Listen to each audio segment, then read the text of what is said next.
One take, one shot. This is the series in which I review WWE immediately following the show. That way you get my raw, no pun intended, visceral reaction from Monday Night Raw. I can't watch other YouTubers and repurpose their ideas and claim them as my own. I can't go to bed and say, yeah, that Raw wasn't that bad. Nope. I tell you immediately following the show. And what about tonight's episode of Raw?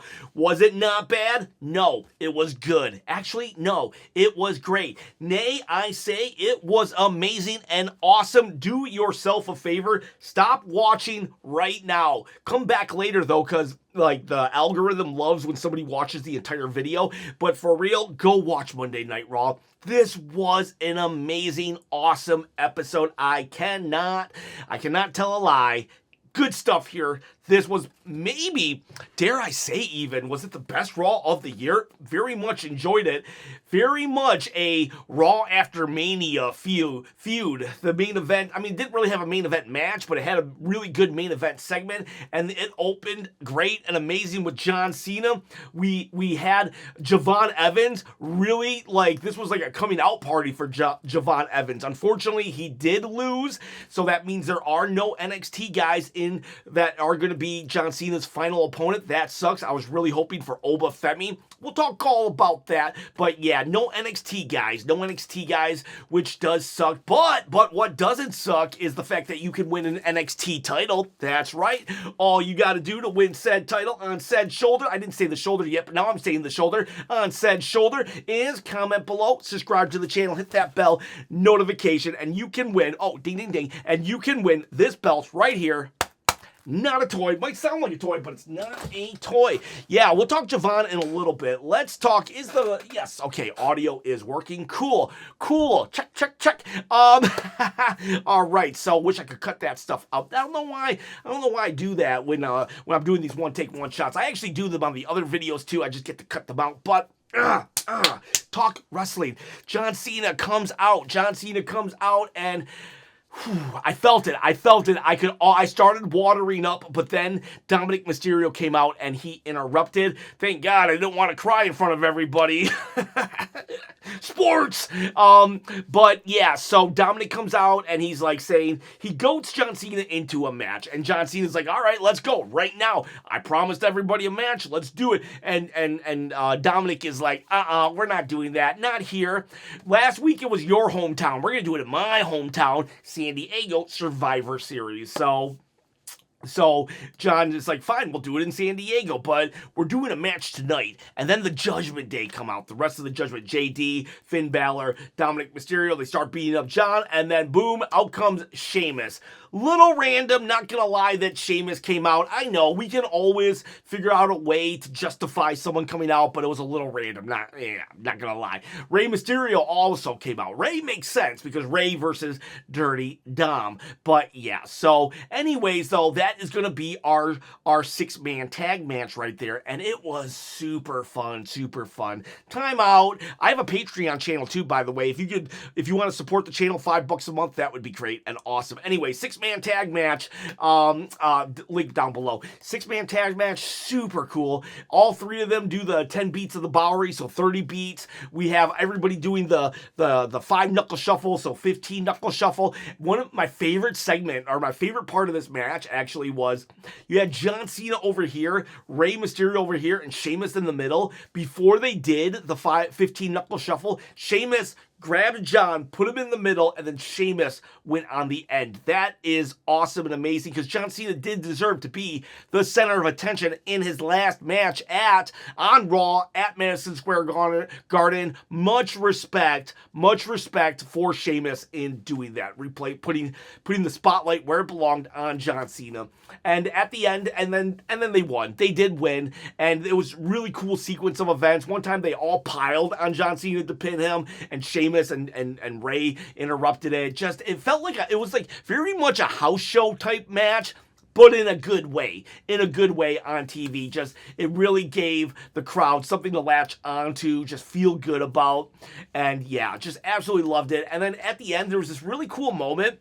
So I remember when Rey Mysterio used to jump on Dominic Mysterio's back and get piggybacked out. I thought that was so lame, but tonight, when John Cena was walking out, he was piggybacking Ray, and I thought it was so cool. And Sheamus is just like, yeah, let's go. It just felt like a bunch of dudes hanging out.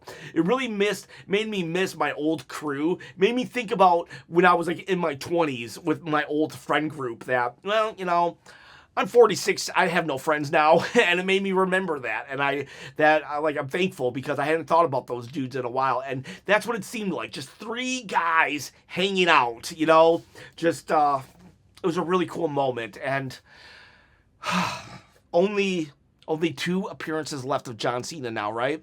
Survivor Series and Saturday night's main event. That's gonna suck. I'm going to miss you, John Cena. I booed John Cena, I'm not going to lie. I booed him a lot. Probably about to 2015. I think when he won his U.S. title, that's when I started coming around on John Cena. Ah, man, what a goat. What a dude. What a great... Oh, I'm going to miss you so much, John Cena. I'm going to cry. Don't make fun of me. I don't care. I'll cry. Real men cry. And then, there was also a funny part where they were saying F you, Dom, and he said, don't worry, Netflix, don't bleep him out. You're saying Coco Fun Cup. So that was cool. And Sheamus did the Cesaro swing. Then this was in the ad break, but it was cool nonetheless. We get some celebrity introductions, and I'm like, oh, lame. I don't care about these celebs. But then the Judgment Day, who just lost their match, they're all angry, get in the faces of the celebs. It was the Giants and some comedian, and they get into kind of not a full-blown brawl, but a pull apart. And so the Giants and that celebrity, they get a pass now. I really appreciated that. Someone else also had a PSP. A celebrity had a PSP, so cool there too. PSP, PlayStation Portable. Oh no, where's my, oh no, how do I delete this? I don't get it. I always delete my, my review thing. Oh, there it is. Okay, I found it. Okay, so Stephanie Vakir. Oh, they make a big deal about Stephanie Vakir. She's about to come out. Jackie Redmond's in the ring. Stephanie comes out and then instantly blindsided by Nikki Bella.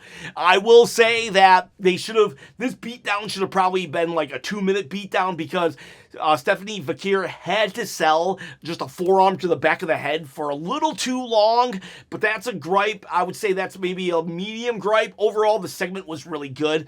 Nikki Bella, I'm enlisting in the Bella army. I love this Nikki Bella. This is the Nikki Bella. She came back to WWE to be a champion, not a sidekick. Loved it. This gives Stephanie Vakir something feud to latch onto, not just another championship match with respect. No, this is I want to beat up. I want to hurt Nikki Bella now, and the championship could be on the line. I think Nikki Bella should call her Stephanie Vakwe, though, because Nikki Bella accidentally called her that on one of her first nights back, so that would be funny. But Nikki Bella did a great, amazing job, and it's that segment lasted all of 3 or 4 minutes. So good stuff right there. This Raw was just moving along. I did yawn, I think 9 times, but I'm usually tired. I'm just usually tired. I had my kids this weekend. I'm I gotta work. I gotta this. I got that. I got bills. Gotta do videos every day of the week.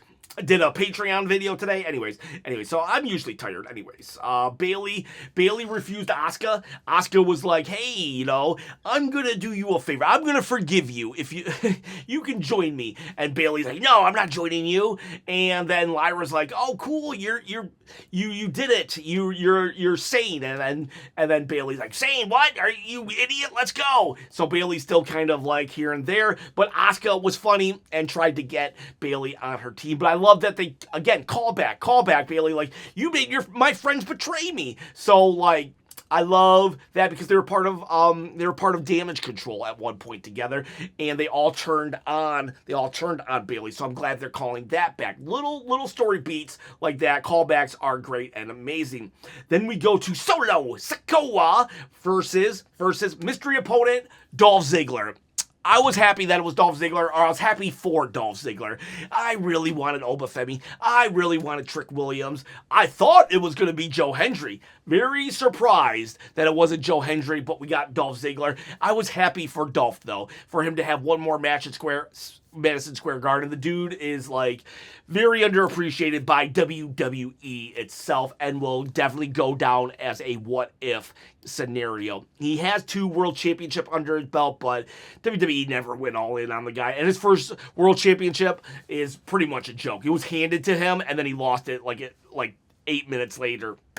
But that said, Dolph loses to Solo. I think that was the right call. If we're not going to rehire Dolph Ziggler, then he just did need to lose. Now, interesting enough, though, Solo Sikoa winning makes him one of only 2 John Cena maybe opponents under the age of 35. Now that the brackets are done, Javon would have contended for that at 21 years old, but he loses to Gunther later in an amazing match. So now Solo Sikoa and Carmelo Hayes are the only 2 dudes possible to be John Cena's last match that are under the age of 35. Take that for what you will. We have, but yeah, that was a good match. It was a decent match. Talatunga was there, but I don't think he got involved even, so it was just Solo. We got EO. Oh, okay, so Alexa Bliss comes out. I'm gonna have a problem with this, and I don't think nobody else will, but please hear me out. Alexa Bliss comes out and starts yelling about how Charlotte Flair has ignored her, has ghosted her. And I do admit that, you know, if you're friends with somebody, you shouldn't ghost them. But Alexa Bliss then started saying that Charlotte Flair was in the wrong for abandoning her, and that everyone said don't trust Charlotte, and I guess they were right because Charlotte abandoned her. But Charlotte did not abandon Alexa Bliss on SmackDown. Charlotte said, no, I don't want to do that. I can't do that, and left. In fact, Charlotte was very adult about it. She said, I don't trust this person. I am leaving. I don't like this person. I am leaving. She didn't backstab Alexa Bliss. She didn't walk out on a tag match. She just said, I can't do this. If you are friends with somebody, if you have a best friend, and let's say they want to go to Ohio, right? And you hate Ohio. You just can't stand Ohio. There's no way you can go to Ohio. And then your friend says, we have to go to Ohio. Come on. And you say, no, I'm sorry. I'm not going to go to Ohio. You have every right to not to go to Ohio. Your friend they can't guilt you into going. Like, you don't have to go. And that's what Alexa Bliss was doing to Charlotte. Just because you guys are best friends doesn't mean she has to do everything. And if Alexa Bliss if Charlotte didn't want to be your teammate because of Rhea Ripley, she's an adult. She spoke it out. She even talked about her feelings and left. It's not like she betrayed. She didn't betray at all. But Alexa made it seem like she was betraying her by not doing that. All of that said, it's a moot point because eventually Lash Legend, Nia Jax, and the Kabuki Warriors, Kairi and Asuka, they come out, they surround. Then we get Io and Rhea come in, and they get beat down, but then Alexa gets beat up, and Charlotte comes with a kendo stick. Boom, boom, boom. That's it. She helps Alexa up and gives her a hug. And then Io sees this and hugs Rhea Ripley. That was the coolest moment of the night. Maybe top 3. Because that made Charlotte Flair laugh the way that Io hugged Rhea Ripley. So now we got 4 members of our WarGames. And so, yeah, looks like that my whole soapbox thing that I just did about gaslighting people and stuff, whatnot, doesn't matter because it looks like Alexa is forgiving because she did point at Rhea too. So it looks like they're just going to, can they coexist? I think they're going to coexist. And now we got 4-on-4. So then what do we do? I think at that point we go to the best in the world, Becky Lynch. That's not just me saying it. That's Sports Illustrated. And she is fighting Maxine Dupree with Fast Count Jessica Carr as the referee. This was a good match. This was a great match. Loved this match. Good stuff. One point, Becky, Maxine Dupree is doing her, pre-match taunt or something, her just happy, getting in the right mind space, headspace, getting in the right headspace, and Becky just goes up to her as they're announcing names and just starts talking trash, and it really deflates Maxine Dupree, which was really good, because Becky's just getting in her head and all these stuff. There's a couple points in the match where she's yelling at Jessica, and Jessica's like, stop it, stop poking me, stop touching me, and then at one point, AJ Lee's music hits, and that's the distraction that Maxine Dupree needs. 1, 2, 3, whoa, couldn't believe it. Maxine Dupree wins the Intercontinental Championship. Way to go, Becky. People were calling Becky Hogan, and it's like, this title reign proves that she's not. This title reign proves that she is the man, Becky Lynch. What a great job elevating a title, staying out of the main event scene to let others be there while elevating other people. She elevated Lyra, she elevated the Intercontinental title, she elevated Maxine Dupree while also having feuds with Bayley and now AJ Lee. So great stuff there. AJ will have an interview backstage with Maxine Dupree later. They're celebrating, and we'll have the Alpha Academy take Maxine away so they can celebrate good times. Come on! And then as AJ's leaving, Rhea's like, let's talk. So got that right in my prediction video. I predicted what the women's WarGames match was going to be on the Patreon channel. Go watch it. Go check it. And, yeah, so it looks like it's going to be AJ Lee, which will then probably in turn mean Becky will be on the side of the Kabuki Warriors, Lash and Nia. That was a good match. Another good match, great match was Javon Evans versus Gunther. I had a problem with this. Two problems. The first is kind of a big deal problem. Not like huge, but they gave Javon Evans his entrance on a commercial break. And then when they come back from the commercial breaks, they talk about celebrities. It's like, no. Earlier, you did it perfect. The celebrities were on the commercial break, and the wrestlers were on the TV. Why, like, they did give Javon Evans a video package, so kudos there. They should do that to all NXT call-ups or people, NXT guys and gals. But, like, we're trying to get this dude over, and that, like, who's feeling bouncy or whatever it says, that's really good for the crowd. We needed to see Javon Evans walk out as well. So I think that was a missed opportunity. They should not have had Javon come out during the commercial break. That said, great match. Gunther and Javon had great chemistry. Gunther will win. I would have rather him win with a pin, but he wins with the sleeper hold. And yeah, not the end of the world. I don't think this buries Javon at all. Some people might think that, but nah. And I'm not even going to say, oh, well, he's young, he has plenty of time. I'm not saying that either. I want Javon Evans to be a world champion in 2 years. Within 2 years, that'll make him 23 years old, still the youngest WWE champion of all time. Give him 2 years. But this was a good match. It made perfect sense that Gunther went over here. I don't want to see Javon Evans beat John Cena. Javon Evans should always fight from the bottom. He should be always an underdog. And if at 21 years old he beat John Cena, I wouldn't see him as an underdog. That's my thought process on this. It should have been Oba, should have been Trick, but now when it's all said and done, who I have on the board, I'm going Carmelo Hayes. I'm all in on Carmelo to win. I don't think he's gonna, but I think it's going to be Gunther. I think Gunther gets to be the last guy, but I'm hoping it's Carmelo Hayes. So maybe John Cena steps in and says, let's do Carmelo.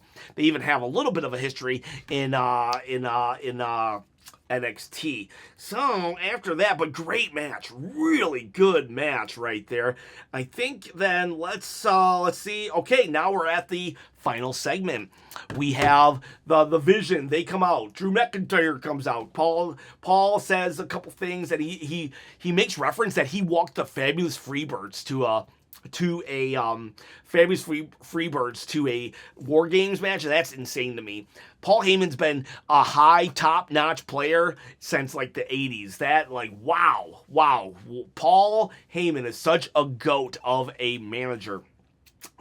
Council, whatever, tribe, oracle, whatever he is, he's a goat of that. And then we have CM Punk comes out, the Usos come out, Cody Rhodes comes out, and they brawl, they're fighting, and then I don't know how to do Brock Lesnar's, his music comes, and then he comes in and he starts clearing house. He just throws everybody around. And then they about to cut to commercial. We do the words, and then the Tribal Chief comes out. The Tribal Chief. Oh, by the way, Gunther's music was his old music. The Tribal Chief comes out, and we fight, pull apart.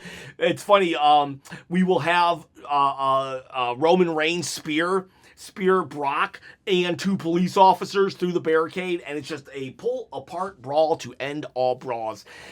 Cody Rhodes very much overshadowed in CM Punk's WarGames, and now even CM Punk is overshadowed by Cody Rhodes or by Roman Reigns. So interesting that the world titles seem the undisputed title seems to be getting less and less important as things go on. I really think they should have put LA Knight in here and had Cody defend his title, like against Aleister Black or something. But yeah, whatever the case may be, this was an awesome, amazing Raw. I'm gonna give it 1, 2, 3, 4, 5, 6, 7, 8, 9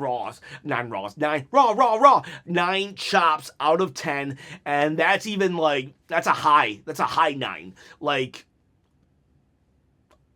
very close. If somebody wanted to say a 10. Like, honestly, I could see it. This was such a good Raw. I'm giving it a 9. I'm sticking with a 9. Like, I would be at like a 9.5 or something. I love this episode. Go do yourself a favor. Watch it. You will enjoy it. Like, the John Cena match, the Javon Evans match, the Maxine Dupree match. Like, just so much good stuff here. A lot of storytelling. A lot of fast-paced, breakneck, good stuff here. Good stuff. Loved it. All right, boys. All right, girls. Tell me in the comments below what you would rate it. And we're going to do hot takes tomorrow. Go leave a hot take. See ya. Bye.